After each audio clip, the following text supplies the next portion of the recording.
Welcome, friends. This is Economic Update, a weekly program devoted to the economic dimensions of our lives, our jobs, our incomes, our debts, our futures. My name is Richard Wolff. I'm your host. I've been a professor of economics all my adult life, and I currently teach at the New School University in New York City. I also write regular columns for truthout.org, a remarkable independent source of news and analysis that I invite you to check out at truthout.org. If this program and its contents strike you as interesting and valuable, please make use of the two websites we update continually with new material. Interviews I do, articles I write, classes I teach, and all kinds of associated materials that we think you will find interesting. The first website is rdwolff.com, and the other one, democracyatwork.info. Both of those websites are available to you 24/7 and at no charge. Both of those websites also provide you with two other opportunities. First, to communicate directly with me and my staff to help us design the programs so they serve your needs, provide the information you seek, offer the analyses you find interesting, and the links to other sources of material, and so on. And the second thing we ask you to do is through either website, click on the icon to follow us on Facebook, Twitter, and Pinterest. Again, the two websites, rdwolff.com and democracyatwork.info. Let me turn, as I always do at the beginning of our programs, to a set of shorter updates.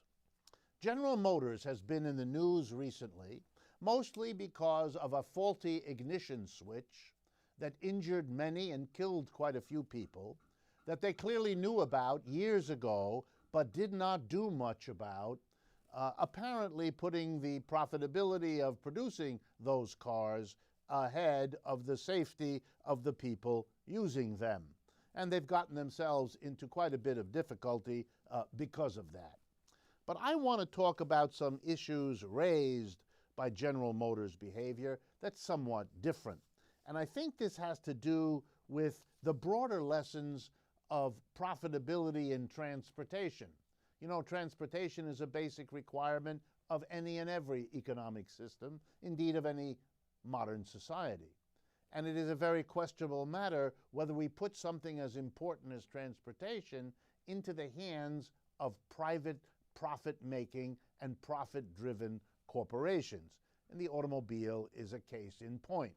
So let me present you with an argument that you might not have heard before, but that I believe is worth thinking about. The automobile and automobile traffic is the largest cause of death and injury in the United States. That's right. People are injured or killed in car accidents every day all over our country. The private automobile is also one of the largest, if not the largest, polluter of the air with the exhausts that come out of the rear ends of our automobiles. Producing automobiles uses up an enormous portion of the resources of our earth, just like disposing of automobiles dumps a lot of garbage into our earth. Putting it all together, the private automobile is injurious to our health multiple ways, threatens our lives. And finally, and perhaps this is what I shouldn't have left for last, moving a person by means of an automobile is more expensive than moving that person by means of a train, a bus, a van, an airplane.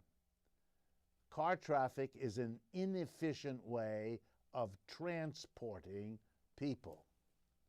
Well, then the question you might ask is, why don't we switch to something else? Mass transit, the movement of people or goods in groups rather than individually.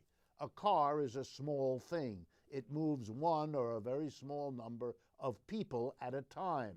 That's why it's wasteful of scarce fossil fuels, for example.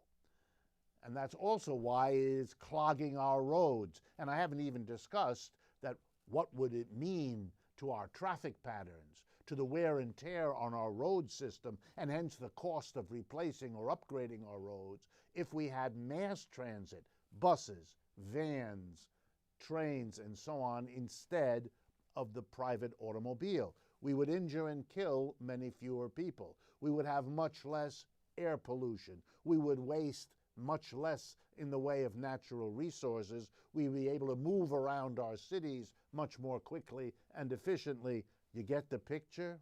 So why do we have private automobiles? Answer: because very big and powerful corporations' profits depend on the private car. A huge amount of plastic is sold to fill up your car. All the oil in the world is gathered to power your private automobile. Rubber is sold to put the tire on your car. All of these corporations, led of course by General Motors, Ford, and all the other monster car companies, they want this industry to stay the way it is because it has become very privately profitable for them. They're not worried about the social costs because they don't have to pay them. The rest of us do, in the injuries, in the pollution, in the clutter, and in the lost time on the way to and from jobs or anything else we are driving to. A rational transportation system wouldn't work this way. One driven by what's the safest, most environmentally friendly, best, cheapest way to move people would trump the private profit of corporations.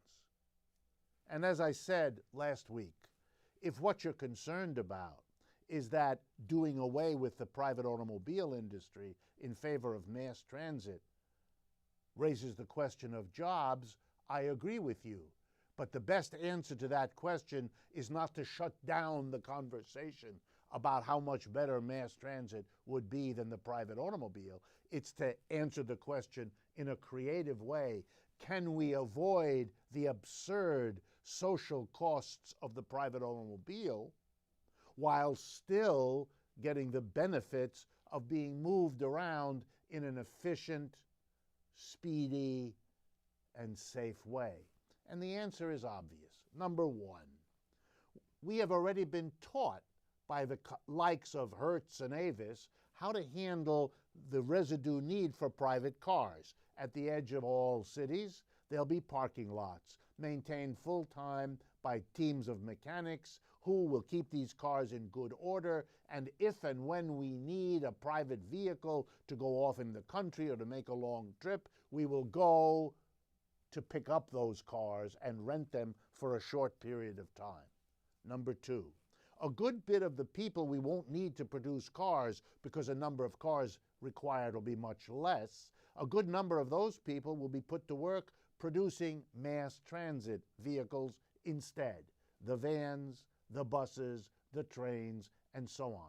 We can spend time and energy and hire people to make them more beautiful, to make them speedier, to make them more efficient, and to make them more comfortable.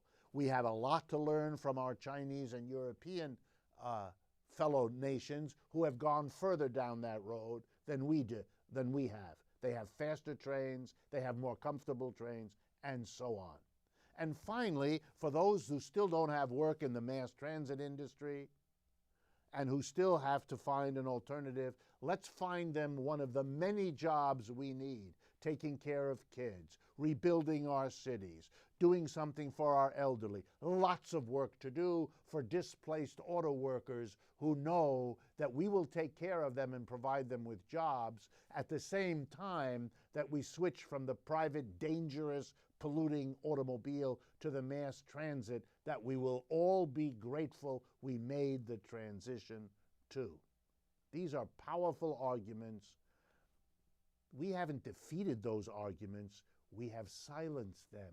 And we haven't done it out of a rational evaluation. We've done it out of our slavery to the private profitability of those corporations who want to keep us dependent on the private automobile for the most selfish of reasons.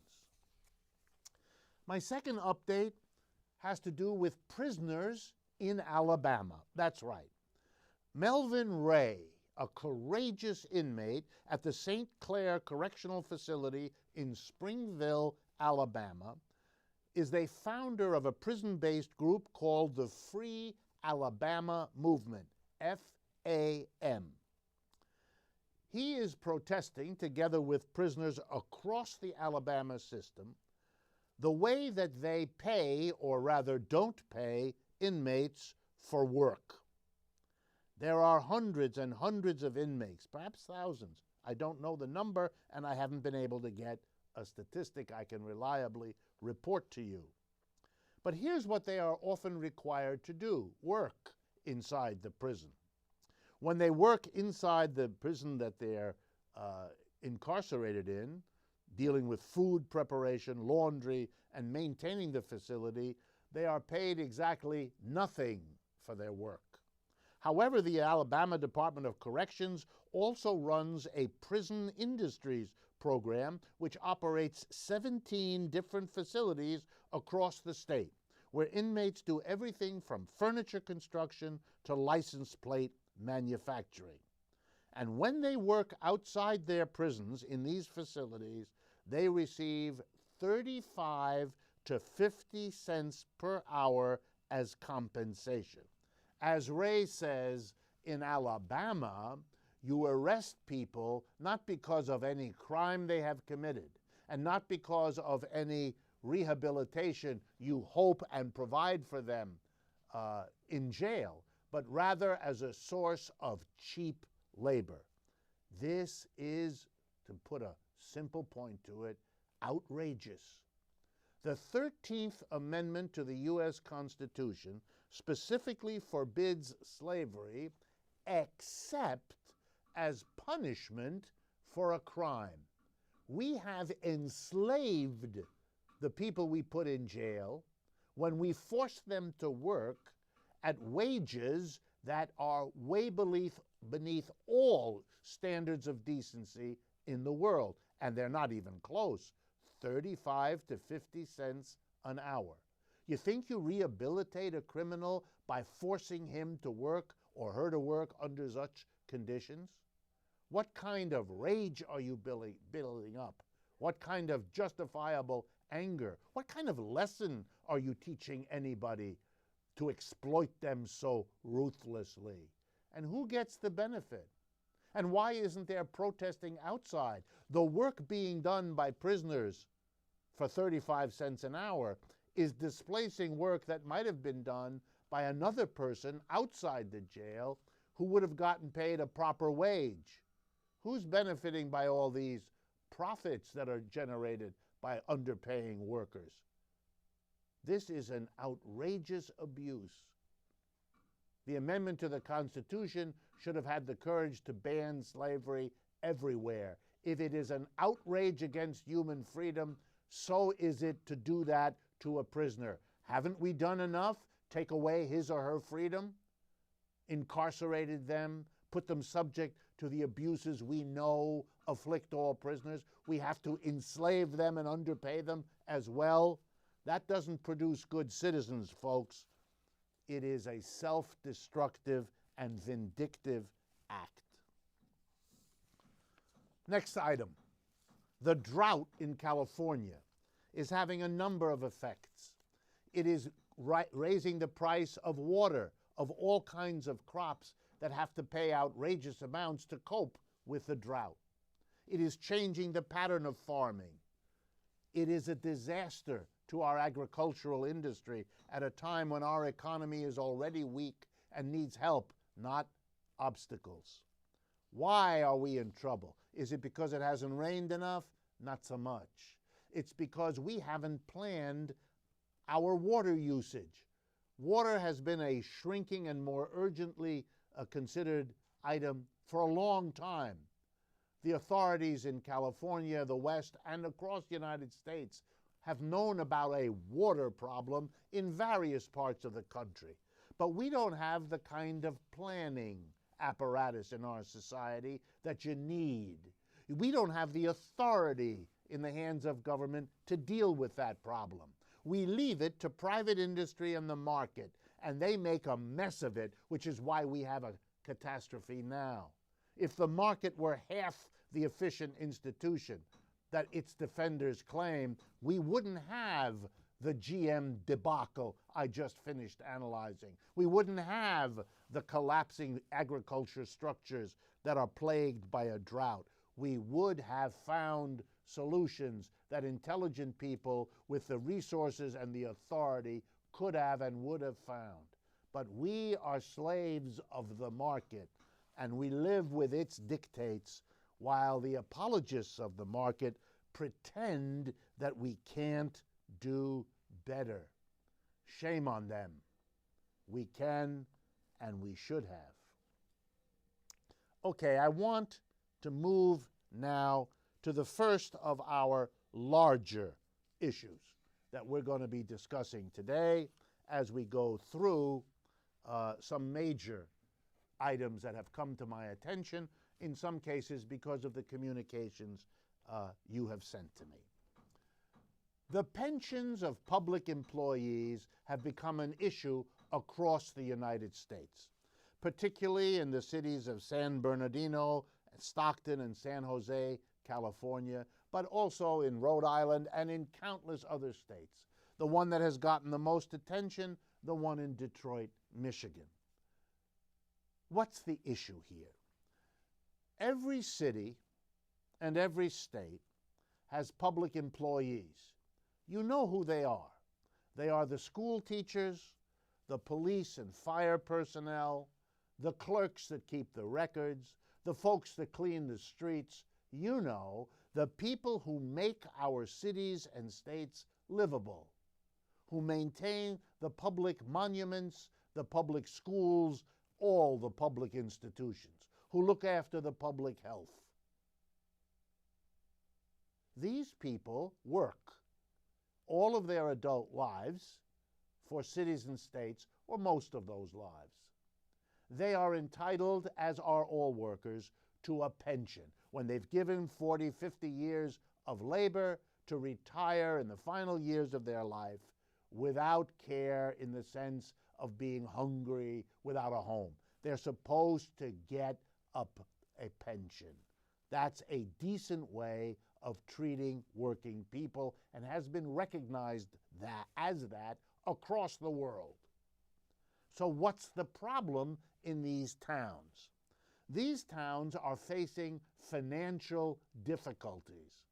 I'm going to get to those in a minute. So when you are faced with financial difficulties, you try to react. And what these towns have done, aided and abetted by a press that had lost its critical faculties, what they have done is fasten on one particular solution to which they are devoting an inordinate proportion of their time and energy. Pensions.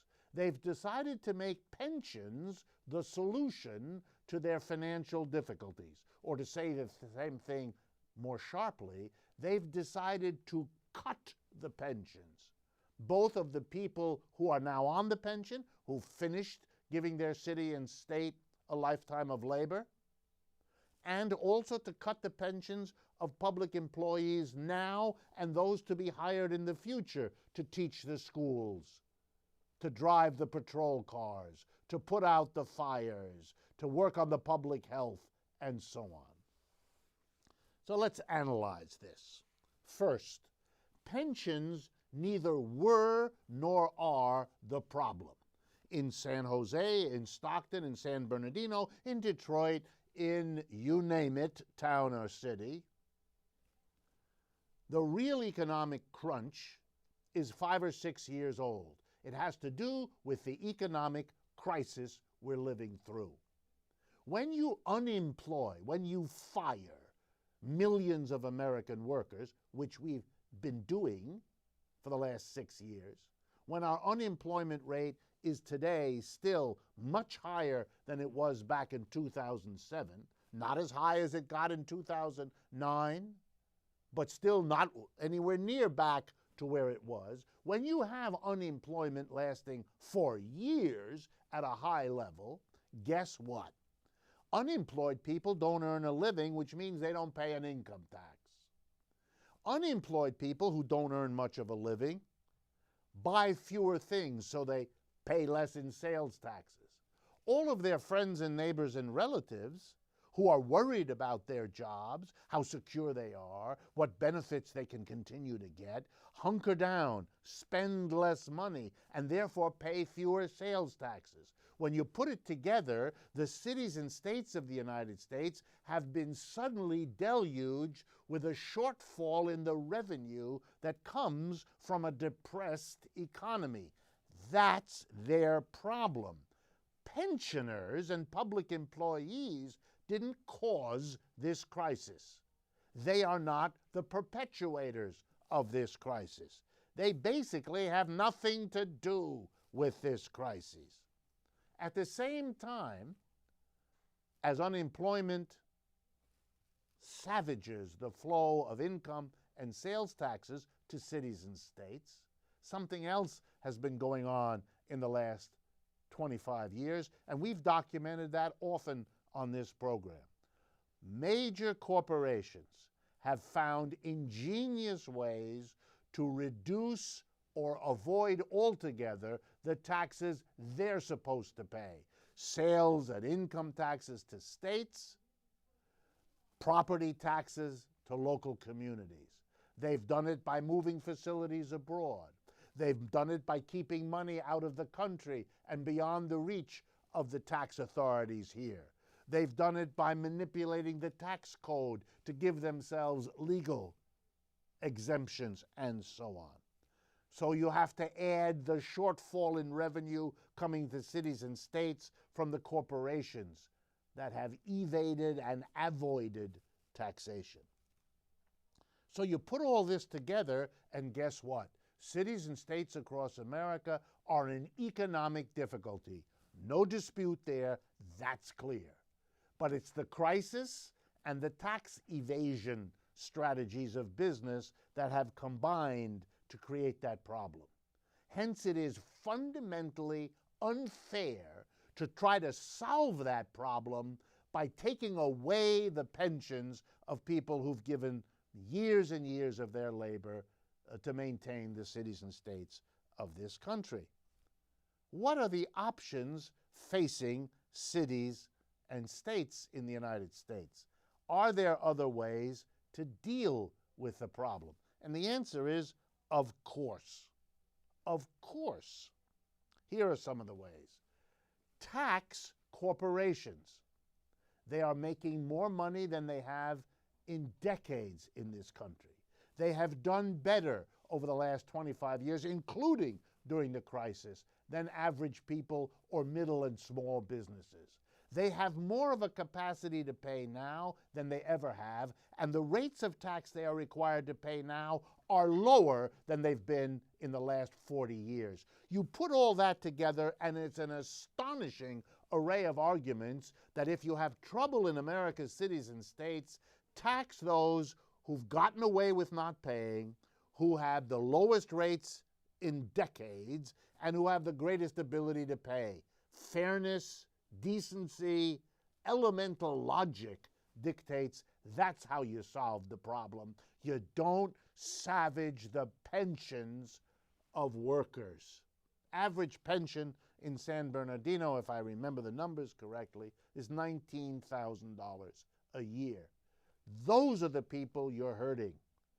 And you're letting go those who wouldn't feel the cost of it, who have been doing better than everybody else, who have more than everybody else, and have been paying lower rates than they have in the past. This is a no-brainer except for the people who have no brains.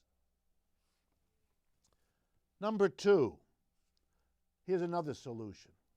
Stop paying outrageous fees to banks, stockbrokers and others who give cities little package deals that they claim to people who don't understand these deals will be wonderful ways to protect themselves from the economic market swings. Turns out they don't. They've been paying fees to the likes of Goldman Sachs, Credit Suisse, and others that have cost them a bundle in city after city. Don't do that. Go back to the old ways of being very prudent and don't give big fees to banks that are hustling you. Learn the lesson of the mistakes you made. Save that money and don't savage workers' pensions. Finally, what about other city services? If you don't have the money and you don't have the political strength or the logic of the mind to go and tax the money from those who could pay, who should pay, and who haven't been paying, if you don't do that, what about the other services the city provides that might be reduced in favor of maintaining the pensions you've promised to the workers who are old, the pensions being accumulated by the workers now and those to be hired? There are, therefore, alternatives. There is no one-to-one matching of the difficulty of a community and the need to cut the pensions. And for those of you that have heard arguments, well, pension costs have been rising, that's true in some cases, but that has nothing to do with greedy workers. That has to do with the fact that our population in the United States is becoming relatively older. We have more older people relative to younger people because of the way people decided to have children over the last 50 years. Yes, more people are getting older, which means more of them are retiring, which means more of them are coming to rely on pensions. But this is not hot news. This is something we knew 5, 10, 20, and 30 years ago. And if the proper planning wasn't done by our political leaders, shame on them. But the solution is not to savage those who were not responsible for this crisis, who were not responsible for what was done in the past by political leaders, etc., etc. One last point. The federal courts are now being asked to overrule state law. In many states, the law says you cannot take money from the pensions of people who paid into them for a lifetime and who now are deserving to get them. You cannot take that away. That's a commitment made, a contract was signed between those workers and their employer. You're breaking the contract. You're basically defrauding those workers from what they contributed to and what they were promised, and in exchange for which they did the work that was asked of them. You can't do it. The federal courts are now being asked to overrule the state courts and to say you can do it. That's what's happening in Detroit. That's what the folks in San Bernardino, Stockton, San Jose, California, and other cities across the country are being confronted with. My response: if the federal law is going to apply, then let the federal government do what's right. If you're going to use federal law and relieve cities and towns from honoring the contracts they signed and on the basis of which they got the work from generations of public employees, then let the federal government come in. Let it use a tax on financial transactions, the Tobin tax, which we've talked about in the past. Let them use a tax on wealthy financiers of the sort many have been calling upon, and so on and so on. Let them raise the money to make good to the working people of this country what's owed them. Then let the federal government come in and supervene state courts and state laws. Otherwise, we're not living in a democratic society, because if you ever put this to a democratic vote, to the vote of the American people, would you rather see tens of thousands, millions of public employees, after all, your neighbors, your relatives, your friends, have the pensions they contributed to, they were promised, and in exchange for which they were, would you rather see them cut, or would you rather see the 1% richest Americans pay a small percentage of their wealth, something that will not change their lives, in one teeny dimension? Which act of solving our nation's financial problems would the majority democratically support? That will not be put to a vote in this country because we all know the answer. Instead, we will have the media and the politicians browbeat everyone into thinking that public employees' pensions are the problem and savaging them is the solution. Shame on a country that does such things. We have come to the midpoint of this program. Please stay with me. This is Economic Update. I'm your host, Richard Wolff. We'll be back in a very few seconds. You sure you don't want some? It's chamomile. Listen, you are extremely terrifying. Just the scariest undead subhuman thing on TV, and I really mean that. But I am worried that you could give my kids nightmares if they see you, so I'm gonna have to block you. So that's it. Oh, and tell the zombies they're blocked too. When some people struggle with their mortgage payments, they become frozen. But the people who take action are far more likely to get the most positive outcome. Call this free government program for the option that's right for you.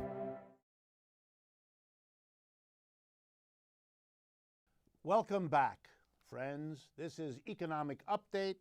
I'm your host, Richard Wolff. And as usual, I want to remind you of the two websites where you can pursue the topics we discuss here, as well as many other related matters.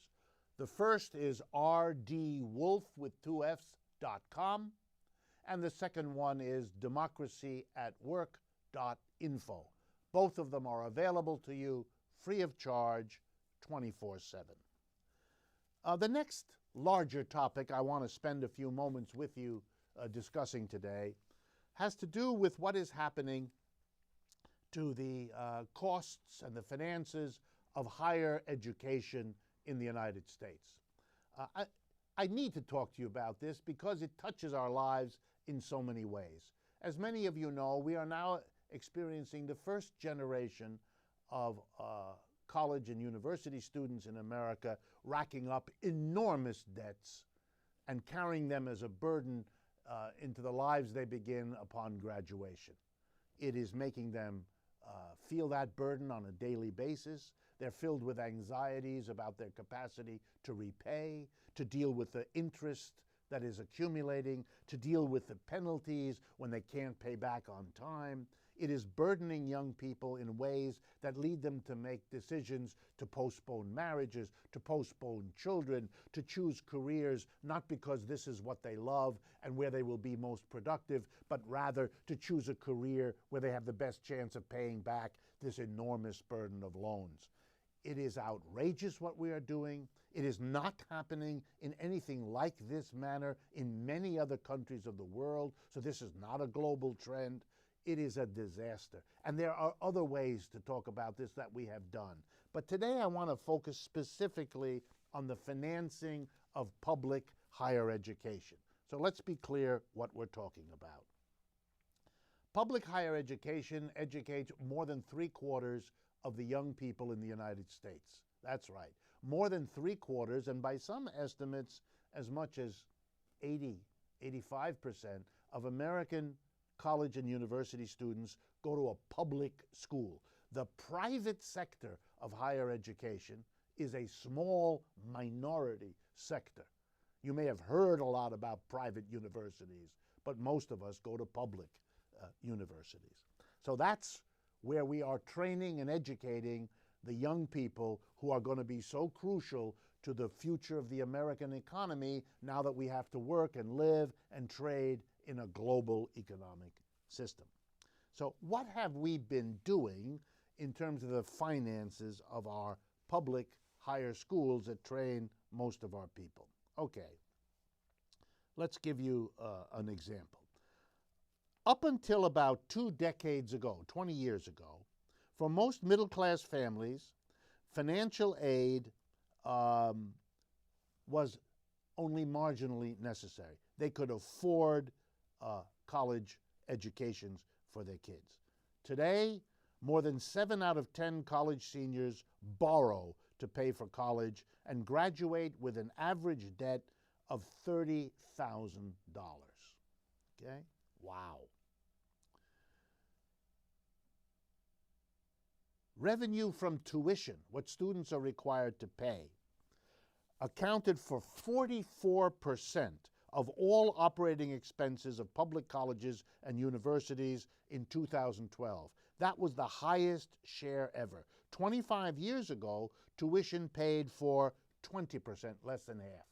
In other words, what we have done is required our young people more and more to pay for college educations themselves, because the government isn't going to provide the money to educate our people. We're not going to make public education, the training of our young people, who will therefore be more productive, making our businesses more successful, making our economy more efficient, giving us a secure place in the future. We're not going to do that we all benefit from as a collective expense.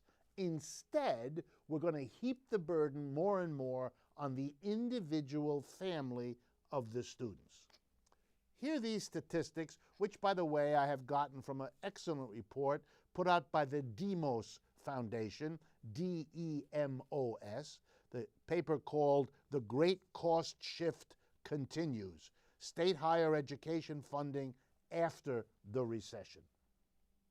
Okay, let's see where this goes.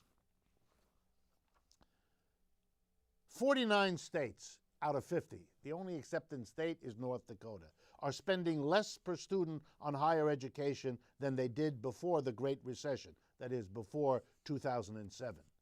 49 out of 50 states are cutting back expenditure. Wow. Between 2001 and 2008, before the recession hit, 33 out of 50 states did that. In many states, the cuts have been especially deep. Since the recession, 28 states have cut per student funding by more than 25%, compared to just one state, Michigan, that did so between 2001 and 2008. Poor Michigan, they did it twice. All right, so now let's take a look at what this means. And here's the most important point of all. We need to understand that we are shooting ourselves in the foot. We are decimating our education system. We are making it harder and harder for young people to go to school, so many of them aren't doing it. We are forcing them to consider training in only those fields that pay, and not in the fields where they will be more excited, more committed, and more interested, and therefore more productive. We are also saying that if you don't have the money to pick up these debts, to pay these bills, you don't qualify. You're not going to be an educated person. We are discriminating and making it possible for higher education only for those who can afford it. That goes against all of the basic ideas of the kind of system we're interested in having. I think this is an extraordinary commentary on what is happening to our society, and I'm very distressed about it, and I hope you are as well. We shouldn't be doing this. We should be collectively funding higher education, as most other countries in the world do. We are now saying that we are going to require the individual family to carry the burden. The society as a whole benefits, but the individual is going to have to pay the cost, rather than the society that benefits collectively gathering the cost. Instead of gathering the money from those most able to pay, those who make the most profit off of the productivity of their workers, we're saying, no, the workers themselves have to pay. What a strange notion of what community might mean. The last of the major topics I want to spend a few moments discussing with you have to do with lotteries. I want to talk to you honestly about lotteries. I understand that many of you buy those scratch tickets.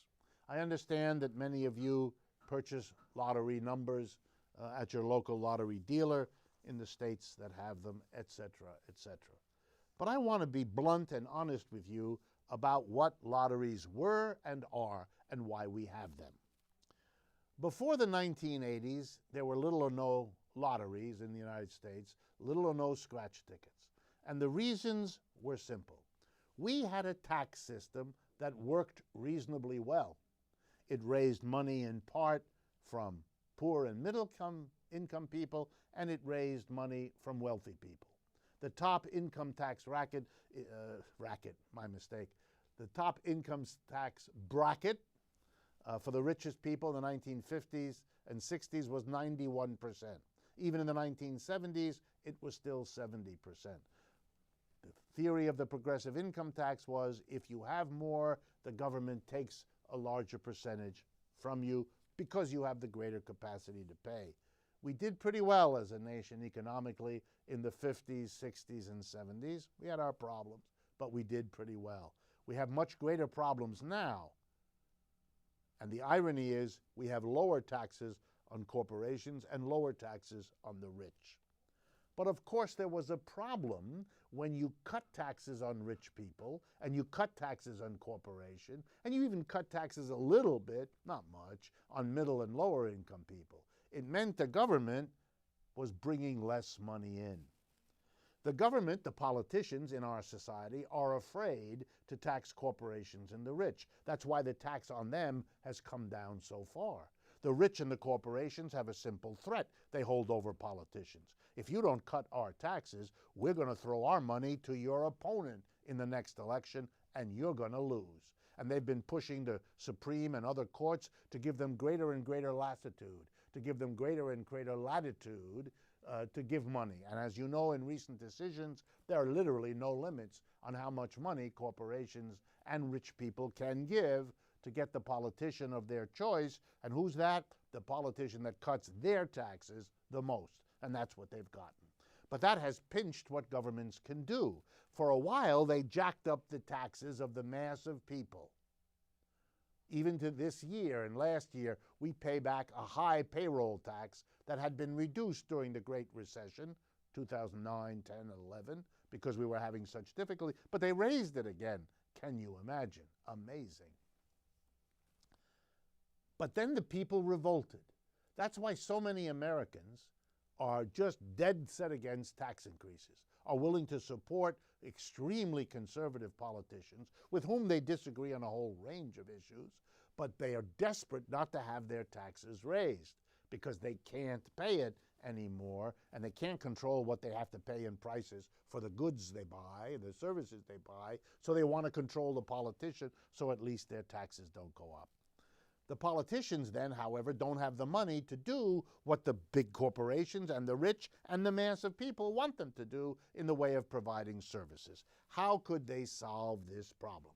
Well, the big solution of the governments has been to borrow money, which is why they all go into terrible debt. Because that's not a mistake they're making. That's the only way to resolve a situation in which you fear to tax the rich because they won't give you the money, and you fear to tax the mass of people because they won't give you their votes, and yet the mass and the rich want you to provide services, so you borrow instead. We've been through that. But there's another, it's much smaller, but another way of solving the problem, and that's called gambling, lotteries, scratch tickets. These are simply a tax called something else. How do I know that? Let's see.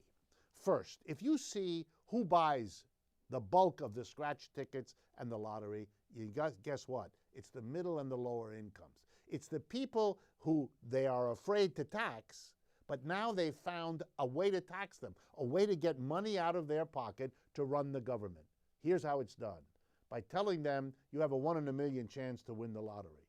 You have 1 in 1,000 chance to win $1 by scratching a ticket. It's just a tax in another name. But you know, it's not even as good as a tax. If you pay a tax, at least then the money goes to the government, which is supposed to use it to provide services.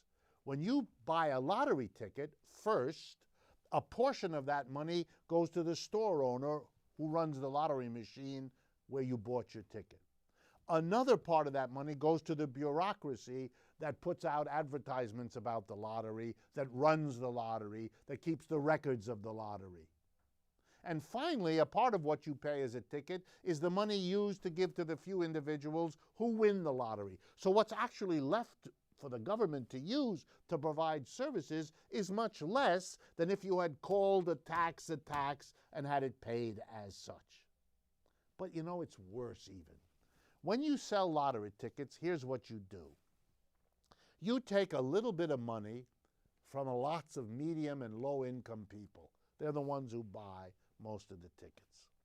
That dollar that Mrs. Smith uses to buy a lottery ticket, she might have used to buy a piece of food, a piece of clothing. That would have created demand for goods and services. That might have created jobs producing goods and services. That might have created income for the people she spent that money on. That in turn would have been turned around by those people. It would have been an economic stimulus. Instead, that money is withdrawn from the economy and given to whom? To a few people who become rich. And here's what we know about rich people. When you have a lot of money, you save a good portion of it. You don't spend it. You keep it back. You're rich enough to be able to enjoy life and still have savings for the future, and you indulge that desire. And so the result is less of the money is spent on goods and services. You know what we need in the United States today? More money spent on goods and services to create demand, to create that money to turn over, to build the economy. A lottery takes a little bit from everybody and concentrates it in the hand of a few who will not spend it. It actually makes our economic crisis worse. Not good for government expenditure because so much of the money can't be used to provide services. So it's a substitute tax that doesn't work as well as a tax. And what's the basis? Mirage. Giving middle and low income people facing a disastrous future in a declining economy the fantasy for a few hours of imagining what I would do if I had $1 million, what I would do if I had 10,000. And for those few hours of a cruelly unsatisfied fantasy, we have an inefficient tax substitute. That's what lotteries are. And they are typically used by a society that does not know how to solve its problems better than that. Okay, we've come to that part of the program where I respond to questions that you have sent in.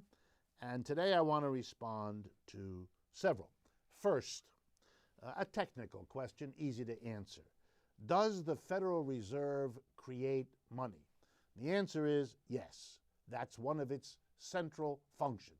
The Federal Reserve, which is what the central bank in this country is, every country has a central bank. In most countries it's called the Bank of Japan or the Bank of England or the Bank of France. We can't call it the Bank of the United States because of our history when we once had such a bank and it got itself into all kinds of political disputes. So we rechristened it the Federal Reserve System. It's just our bank. And one of the tasks of the banking system, of the governmental banking system, and the Federal Reserve is a kind of a composite. It is partly the government and partly the creature of private banks who have a very powerful influence in what happens there. But one of the jobs of the central bank is to control the money supply. I like to explain this to people because I want everyone to understand that when you hear people say, gee, we want to get the government out of the economy, mostly these people are talking through the top of their head and not this part, not the mouth, some other part.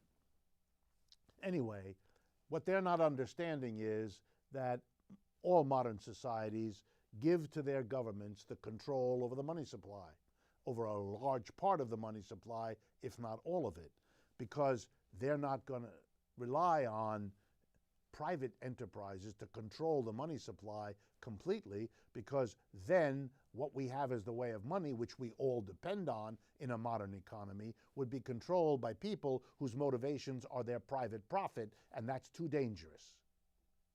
Let me say that again. Relying on the private profit motive is too dangerous for something that is so important for us as a community, as a collectivity, as a society. So we give the government the job of deciding how much money there is, how many dollar bills and $10 bills and $20 bills and all the rest. And the Federal Reserve creates the money. It orders the printed money to be printed. It orders the coins to be made. It orders and controls the size of private banks' accounts at the Federal Reserve, accounts they can draw on, and that the Federal Reserve can simply say tomorrow is larger by X billion dollars than it was last year. Now this bank has X billion more to draw on. So it creates electronic money, paper money, and coins. And it is supposed to do that in a way that maintains a reasonable condition for our economics, that we don't have too much unemployment, that we don't have too much inflation, and so on. It's a judgment call, and we give them that power. But that's where the quantity of money is most clearly controlled, by that governmental, quasi-private, quasi-governmental arrangement of an agency in which banks and politicians share a lot of authority. And that we do like other societies. But the notion that we don't have the government involved in our economy is obviously rendered ridiculous once you understand the role of the Federal Reserve. Something as fundamentally as important as the quantity of money we have is shaped by our government.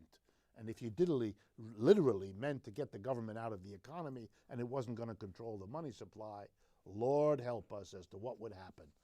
Most societies have a central bank precisely because they had the experience of the economic and political chaos produced if you let the money supply be managed by private profit-driven enterprises.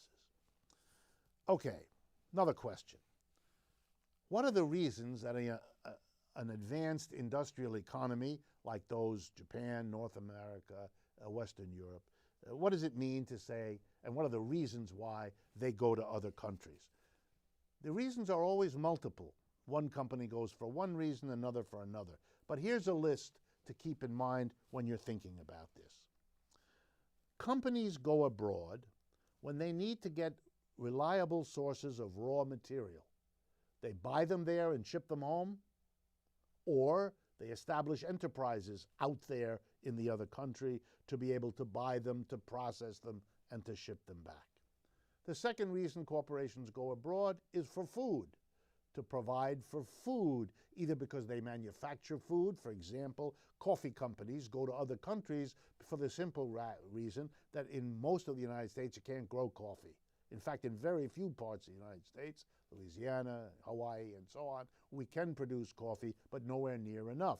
So if we're going to be a country that drinks coffee, which we surely are, we're going to have companies that either buy the coffee abroad or take ownership of coffee producing farms abroad, and so on. So raw materials, food, markets. Corporations need people to buy what they produce. Some of those buyers are abroad. They need to establish themselves in places where they can find and sustain buyers. So you go abroad to find a market. Finally, you may also go abroad to get cheap labor, because it's cheaper than hiring workers in the United States. That's been particularly important in recent years. And still more, you can go abroad because their taxes are lower and you prefer to produce there, or they don't have environmental protection rules the way we do here. All of these reasons can motivate a company. Usually combination of these reasons are motivate a company to act abroad, to buy and sell abroad, to establish facilities abroad, to move production abroad. And here, notice this. Companies do that because it's privately profitable for them to do that. And you know what often happens? They get into difficulty. They have conflicts abroad. And when they have conflicts and they don't know how to solve them themselves, guess what? They call upon the American government to help them, to protect them, to intervene, even with soldiers sometimes, to make sure they're treated properly, that they can continue to earn profits. And who pays for the soldiers and the cost of helping them? You and I do. The government uses tax money to get the military apparatus together to protect what? The private interests of private corporations who made a private decision to maximize their private profit by going abroad. Colonialism, imperialism, and foreign adventures usually are about the pressure exerted by American businesses dependent on profits abroad who want the government, at the cost to the taxpayer, to protect, to advance, and to secure their foreign-based interests. That's where the politics of a foreign entanglement become everybody's business. And one of the solutions to conditions that end up being wars like in Vietnam or Korea or Afghanistan or Iraq is to raise the question, rather than the government and the public being brought in at the end to save what these enterprises did, why aren't we in there at the beginning being part of a decision and making sure we decide whether we want the gains of a foreign entanglement economically if it's going to risk causing us politically and militarily? Thank you so much for being with me today. This is Richard Wolff. This is Economic Update, and I hope you will join me again next week.